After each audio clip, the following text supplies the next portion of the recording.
Here I am at a Stibadian military barrack to educate you about the Royal Armed Forces. Stibadia has 5,726,432 military personnel. That's 82.49 troops per 1,000 capita.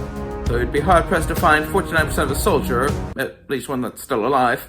On top of a sizable army, we have a litany of vehicles made for defending our kingdom from any and all threats. Lest we forget our 4,500-strong nuclear arsenal. And we hold a grandiloquent military parade on June 9th. Troops, their weaponry, tanks, planes, nukes, and even the marrying turkey. 'Tis our message to the world that our chest is not quite a block of ivory covered with sapphires, but that won't stop us from acting like it. Our military is doing an exercise called Operation Boggle Crunch. This hypothetical scenario is that all forces must mobilize against a coalition of Brazil, Uruguay, Thailand, Tanzania, France, UAE, Canada, and Bulgaria. I was impressed by how they handled it. The drive, the strategy, the quick thinking was second to none. Since world leaders fulfilling dreams of committing war crimes in smaller countries is en vogue in this day and age, I dream of the day I give a promulgation that we're to conflagrate and occupy a smaller state.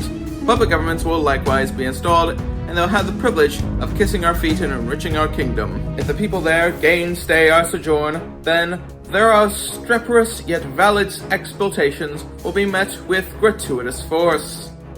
Now, there is, of course, one problem with starting any special military operation. I can't really think of where to do one right now. This isn't to say my generals haven't given me suggestions. Take the Faroe Islands, where, according to legend, seals who take up human form known as Selkies come ashore on the night this video was filmed. They shed their seal skin and amuse themselves as human beings, dancing and enjoying themselves. Sadly, this underwhelming amount of land they may or may not be on a great whoopee has hindered its value. Furthermore, I'd imagine these aren't the kind of mythological mer-persons that would appreciate the military looking in on their amorous congress, whilst in the background painting the rest of the island red, refusing to yield. And since the current US president is quite keen on Greenland, I feel like taking more Danish territory would be redundant. I'm an absolute monarch, but I have standards. These variables have put the special military operation in the Faroe Islands on the shelf for good, perhaps. I've yet to rule out getting Selkies to shed their seal skins on the shores of Stibadia, though that would require a coastline that we currently do not have. Well, it would be welcoming for the kind of Selkie who's all, it's been a real pleasurable evening, but I can't be the only one who's freezing. Am I a nutsack off? But I digress. Still, our kingdom is always looking for an enticing chance to do what world powers do best: assert their dominance over others. To conclude, the only one I've considered was occupying a bit of luncheon.